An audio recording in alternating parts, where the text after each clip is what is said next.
चर्चा नहीं करना चाहते, आप मुद्दों पर विषय नहीं रखना चाहते, प्रश्नकाल पर माननीय सदस्यों को बोलने नहीं देते आप, ये तरीका आपका उचित नहीं है। मैं फिर आपको आग्रह कर रहा हूं, सदन की मर्यादाओं को बना के रखो, सदन सबका है। नमस्कार दोस्तों, और आज खबरों की खबर में आप सभी का स्वागत है। दोस्तों, आज हम बात कर रहे हैं देश की लोकसभा राज्यसभा के मॉनसून सत्र की, जिसको शुरू हुए 6 दिन बीत चुके हैं, पर लगातार 6 दिनों से ना तो राज्यसभा और ना ही लोकसभा चल सकी है, क्योंकि ऑपरेशन सिंदूर के साथ बिहार वोटर लिस्ट मुद्दा बना हुआ है और इसी को लेकर मॉनसून सत्र के नाम पर कोहराम मचा हुआ है। साथ ही संसद की दोनों सदनों में कार्यवाही बाधित है। दोस्तों, राज्यसभा में स्पीकर नहीं है, प्रभारी काम चला रहे हैं, पर लोकसभा में चुने गए स्पीकर ओम बिरला और उन्होंने बाधित कार्यवाही को लेकर आज नेता प्रतिपक्ष राहुल गांधी और पूरे विपक्ष पर आक्रोश जाहिर किया।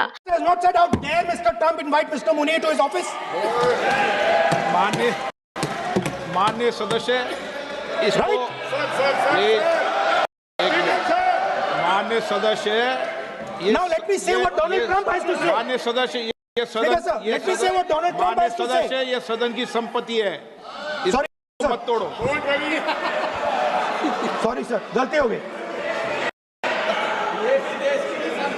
ये कई काम से। Now we have, according to this government, they have deterred Pakistan, and the mastermind of the whole operation is lunch with the president.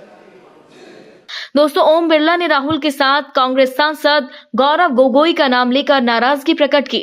Speaker ने कहा कि आप नियोजित तरीके से सदन की कार्यवाही बाधित करते हैं, जनता के मुद्दे छूट रहे हैं। दोस्तों, संसद को 6 दिन भी चले हैं, पर सत्ता और विपक्ष का टकराव थमने का नाम ही नहीं ले रहा है।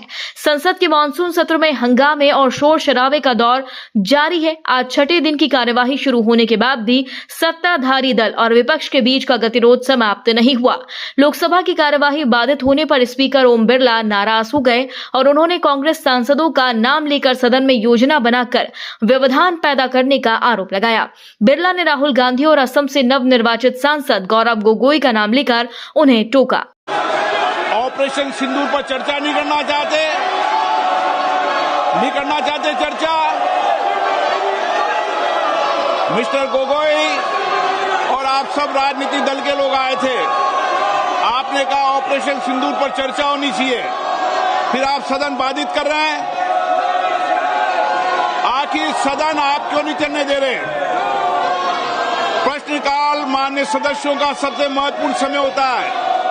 आखिर देश जानना चाहता है कि आप प्रश्नकाल क्यों स्थगित करना चाहते हैं, क्यों आप प्रश्नकाल के अंदर नियोजित बाधा करना चाहते हैं।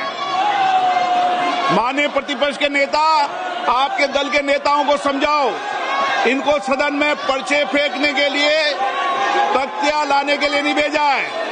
आप प्रश्नकाल नहीं चलाना चाहते, आखिर जवाब दो।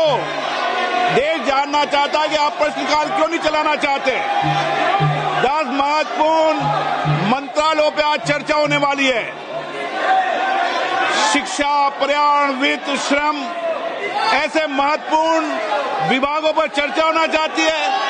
सदस्यों का समय होता है, आप प्रश्नकाल नहीं करना चाहते। आखिर क्यों प्रश्नकाल स्थगित करा रहे हो आप? क्यों सदन के अंदर नारेबाजी, तख्तियां, पर्चा फेंक रहे हो? ये सदन के अंदर मर्यादा आपकी? देश देखना चाहता है कि आप नियोजित तरीके से सदन को बाधित करते हैं, संसद की मर्यादाओं को गिराते हैं, गरिमा को गिराते हैं। आप चर्चा नहीं करना चाहते, आप मुद्दों पर विषय नहीं रखना चाहते, प्रश्नकाल पर माननीय सदस्यों को बोलने नहीं देते आप, ये तरीका आपका उचित नहीं है। मैं फिर आपको आग्रह कर रहा हूं, सदन की मर्यादाओं को बना के रखो, सदन सबका है, देश की 140 करोड़ जनता की अभिव्यक्ति का सर्वोच्च संस्था है। आप इसी तरीके का आचरण व्यवहार करना चाहते हैं, ये देश देखेगा कि आपने प्रश्नकाल को नियोजित तरीके से बाधा पहुंचाई, तख्तियां लहराई, पर्चे फेंके, नारेबाजी करी। सदन की कार्रवाई आज 12 बजे तक के लिए स्थगित की जाती है। दोस्तों, लोकसभा स्पीकर ओम बिरला ने विपक्ष के हंगामे पर कड़ी नाराजगी जताते हुए कहा, मिस्टर गोगोई और आप सब राजनीतिक दलों के लोग आए थे। आपने कहा ऑपरेशन सिंदूर पर चर्चा होनी चाहिए, फिर आप सदन बाधित कर रहे हैं। आखिर आप सदन क्यों नहीं चलने दे रहे? प्रश्नकाल माननीय सदस्यों का सबसे महत्वपूर्ण समय होता है। आखिर देश जानना चाहता है कि आप प्रश्नकाल क्यों स्थगित करना चाहते हैं, क्यों आप प्रश्नकाल के अंदर सुनियोजित बाधा करना चाहते हैं। इस पर आप सभी का क्या कहना है दोस्तों? कमेंट बॉक्स में हमें जरूर बताएं। यदि आपने अभी तक हमारे चैनल को सब्सक्राइब नहीं किया तो प्लीज बेल आइकन दबाकर अभी हमारे चैनल को सब्सक्राइब करें। अगली ताजा अपडेट्स के साथ हम आपके बीच एक बार फिर हाजिर होंगे। तब तक के लिए नमस्कार, जय हिंद।